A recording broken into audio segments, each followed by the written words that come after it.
بسم الله الرحمن الرحيم. السلام عليكم ورحمة الله وبركاته. How are you, my students? I hope that you're happy and healthy and ready for today's lesson, which is Unit 4, Form, Meaning and Function. And of course, if you remember, this lesson will be answering lots of questions about some grammatical lessons. But before we do that, let's revise what we previously took in the writing corner here. When you write reflective and speculative personal narrative, think about the following. So let's read it together again. When you write a reflective and speculative personal narrative, think about the following. Reflective means to give your own idea, to reflect upon your own ideas. Speculative, it means to speculate. You're not sure, you're not 100% sure that this information is correct. What has already happened? So, facts. What has already happened? What opportunities were available and what results have taken place? So, the opportunities that were available at that time and the results that have taken place. So, what were the opportunities and what happened, the results? Third, what feelings and attitudes you have experienced. So tell us your feelings and your attitudes.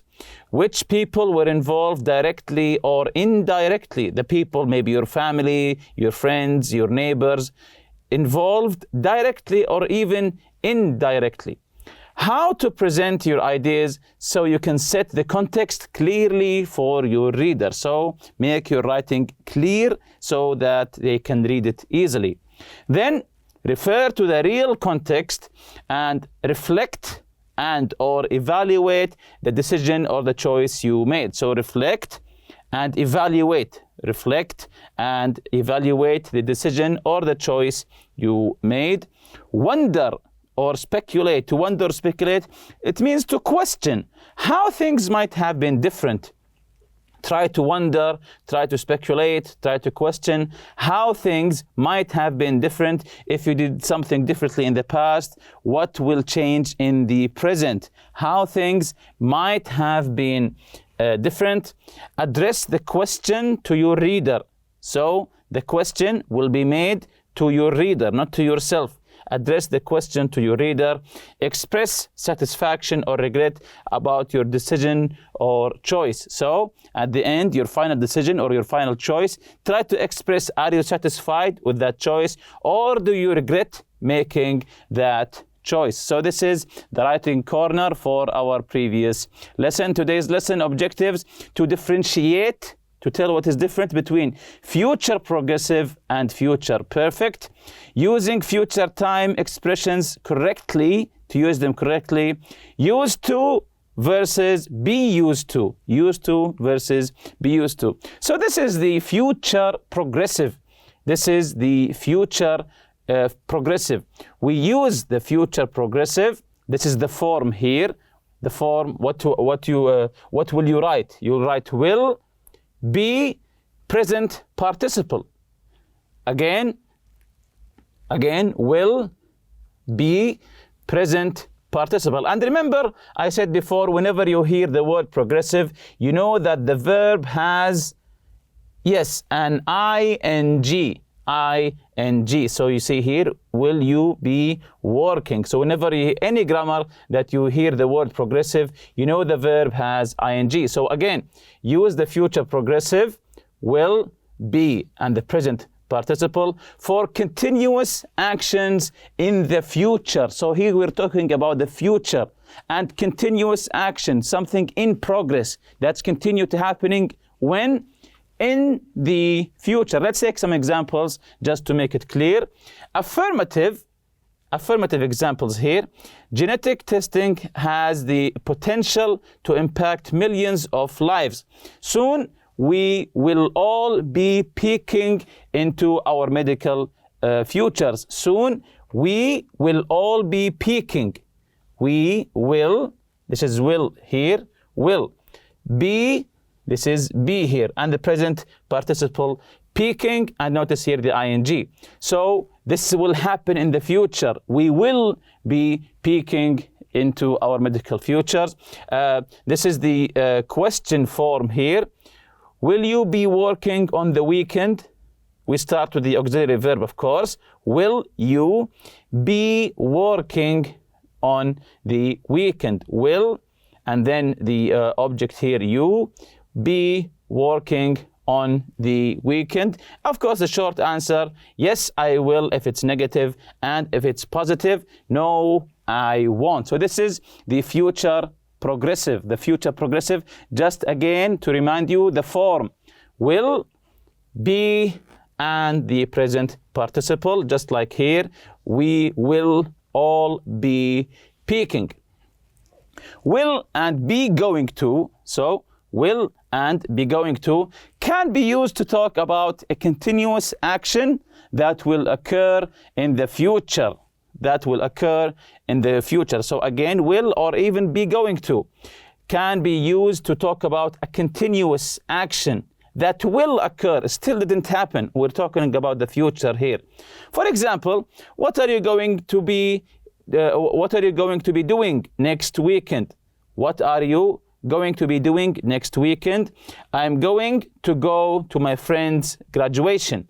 So we didn't use will here, we used be going to. I am here, this is be am. I'm going to go to my friend's graduation. So I'm here talking about a continuous action that will happen in the future. In conversation, the short answers are enough. It's not necessary to repeat everything because the meaning is clear. For example, here, it's not necessary to say, yes, I will be working on the weekend. It's enough just to say, yes, I will. Or you don't say, no, I won't be working on the weekend. It's just enough to say, no, I won't. So, in conversation, the short answers are enough. It's not necessary to repeat everything because of course, the meaning is clear. So jumping on to the future perfect. Now we're leaving the progressive for the perfect.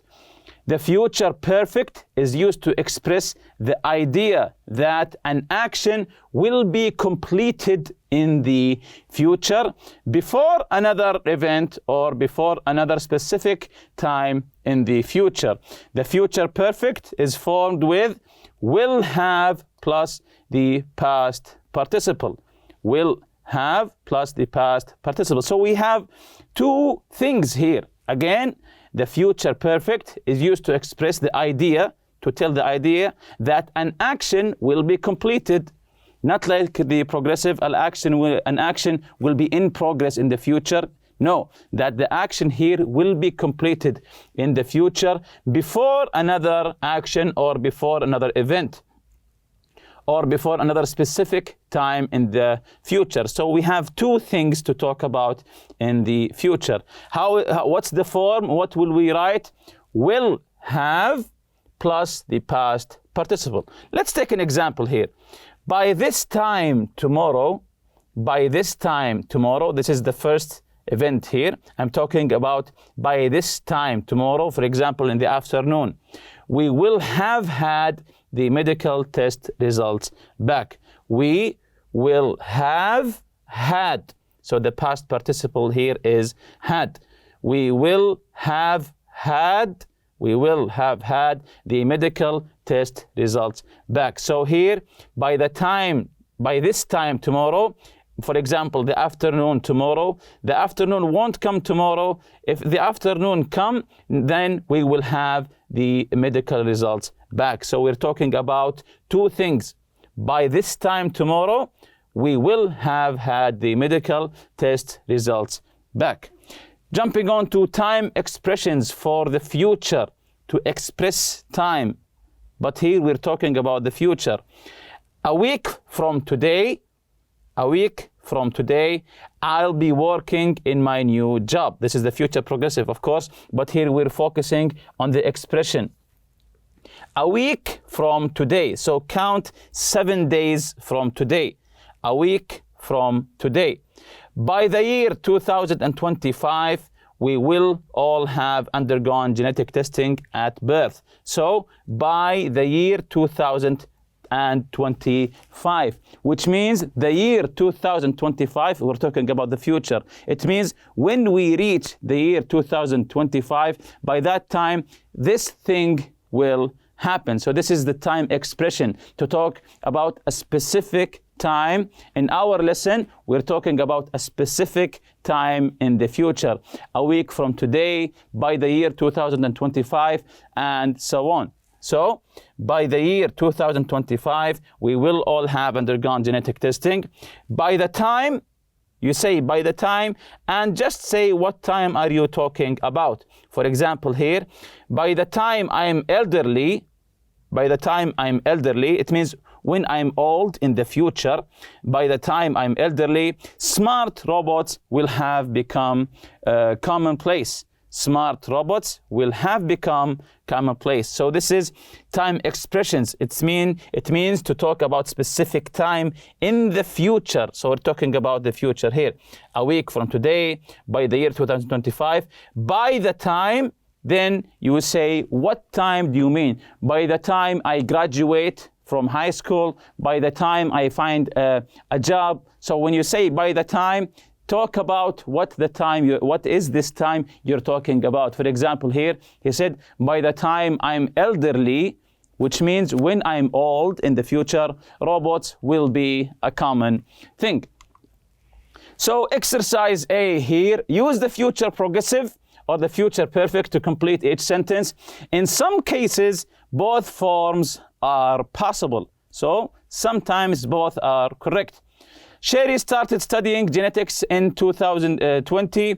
By 2024, so this one is already done, she will have been studying genetics for 4 years, because 2020 and 2024, this is 4 years. So Sherry started studying genetics in 2020.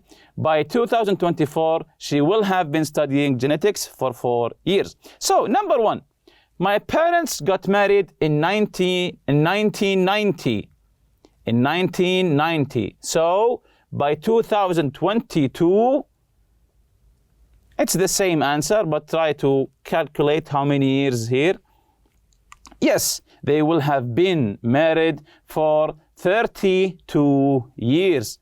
My parents got married in 1990.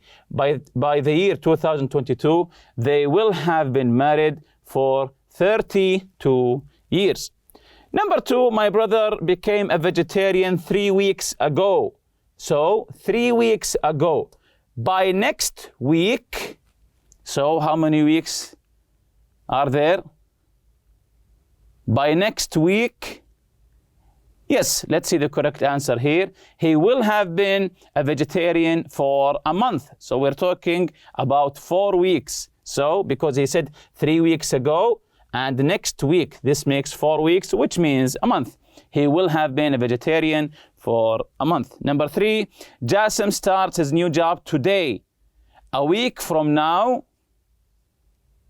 So the answer would be a week from now. Yes, he will have been working in his new job for a week, or you can say for 7 days.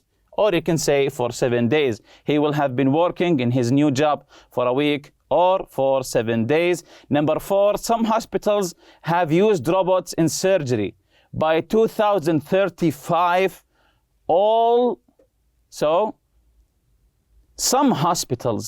some hospitals have used robots in surgery. By the year 2035, this is almost 12 years or 13 years in the future. So let's see the answer here.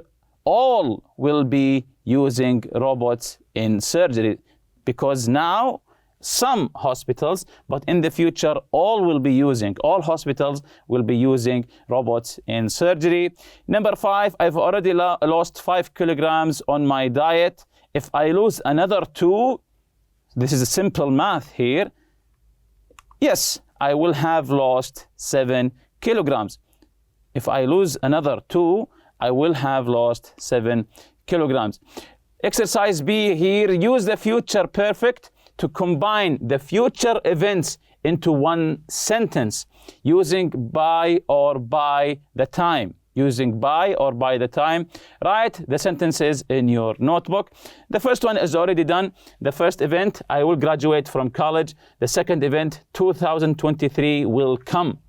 So by 2023, I will have graduated from college. So now we know how do we answer this question. So let's take number one. The first event, the football game will start. The second event, we will arrive at the stadium. So let's see the correct answer here. By the time we arrive at the stadium, the football game will have started. Perfect here. The football game will have started.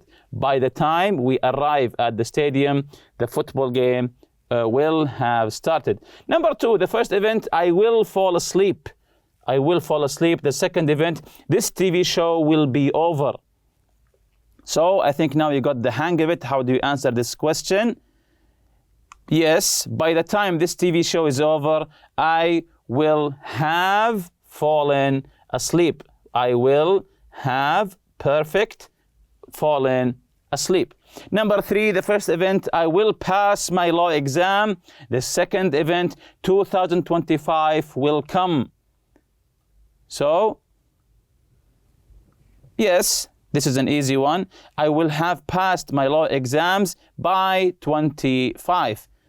I will have passed my law exams by the year 2025. Or you can say, of course, by 2025 and comma, I will have passed my law exams, just like the first one. By 2025, then you write the comma, then you say, I will have passed my law exams. Number four, my father will work as a medical doctor for 20 years. The second event, he will retire. My father will work as a medical doctor for 20 years. And the second event, he will retire. So what do we say here? Yes, by the time he retires, of course, we're talking about my father. My father will have worked as a medical doctor for 20 years. So by the time he retires, my father will have worked as a medical doctor for 20 years. Jumping on to the next part of the for lesson, used to versus be used to. So let's read this one together. Used to plus the base form of the verb. The base form of the verb is used to talk about an action that was repeated habitually in the past, something that you did a lot in the past as a habit, but no longer happens now, but you don't do it now.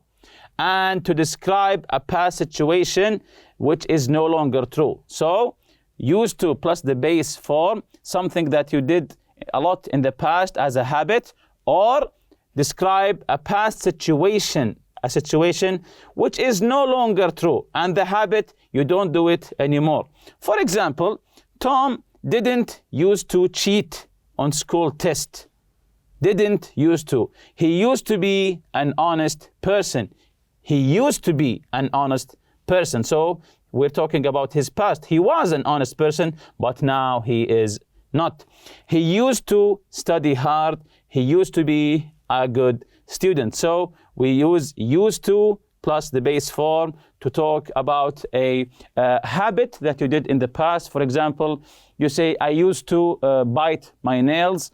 When you say that, it means that now you don't do it. Note, for the negative, we use didn't used to and omit the D. For the negative, we use didn't use to. So we don't say didn't used to, we omit the D, of course. Be used to plus the gerund. So be used to plus the gerund or noun is used to talk about something that has become familiar or habitual. Something that has become familiar or habitual. For example, some people think it's crazy that he works 7 days a week, but he is used to it. He is used to it. So he got used to it. It became a habit for him. Although she is a millionaire now, she isn't used to shopping in expensive stores. So we're talking about something in the present. Be used to plus the gerund or noun. We're talking about something in the present. Unlike used to plus the base form, we're talking about something in the past. Note here, of course, for the negative, be not used to. Be not used to. Do not omit the D. Unlike here, you have to omit the D. Didn't use to. Here, don't omit the D. Just leave it. Another part here, was, were, going to, future in the past. Future in the past. Let's read it together. Was, were, plus going to, plus the base form. I was going to meet him, for example. So we're talking about the future in the past, of course. Was, were, going to, plus the base form of a verb is used to talk about a prediction for the future made in the past, or a past plan that was not carried out. For example, when you say, I was going to meet him, I was going to pay, but he didn't let me, I was going to get out, and so on. So this is a future plan made in the past. When he saw the old man fall, Russ wasn't going to stop. He was going to keep running to catch his flight. Russ realized this was wrong, so he stopped and helped the old man. Notice if the example describes a prediction or an intention that wasn't carried out. So if it's a prediction or an intention. We also use was, were, going to with predictions in the past when we want to predict something in the past. For example, when he was younger, he thought he was going to be rich. He thought he was going to be rich. Exercise C here, look at the pictures. Page 59, complete the paragraph about how Fahad's life has changed since he adopted a healthy lifestyle. Use used to, be used to, and was going to. A year ago, Fahad's life was very difficult. And of course, you can see the pictures, two pictures, how he's eating pizza and being lazy, and how he's now healthy and doing sports like yoga. And so you can write whatever you want. For example, here I said, a year ago, Fahad's life was very different. He used to be careless about his diet. So he used to be careless about his diet. He used to eat junk food. He also used to be lazy and watch movies on his laptop all the time. However, he decided he was going to change his lifestyle. Now he is eating healthy food and exercises every day. So you can write whatever you think is right, as long as it is correct, talking about the difference between the two pictures. Exercise D, think of an important decision you or your family made in the past that has changed your life. Made in the past. Talk about what you used to do before the change and what you are used to doing now. Tell your partner, before we moved to the city, for example, I used to live in a small town. I used to wake up early. I used to sleep early, and so on. Talk about the difference between life in the city, big city, and life in the small town or in the country near a farm, and so on. So you can write this one by yourself. And with that, we reach the end of this lesson. See you next lesson, inshallah. Subhanakallahumma bihamdik. Ashhadu an la ilaha illa anta astaghfiruka wa atubu ilayk. Assalamu alaikum.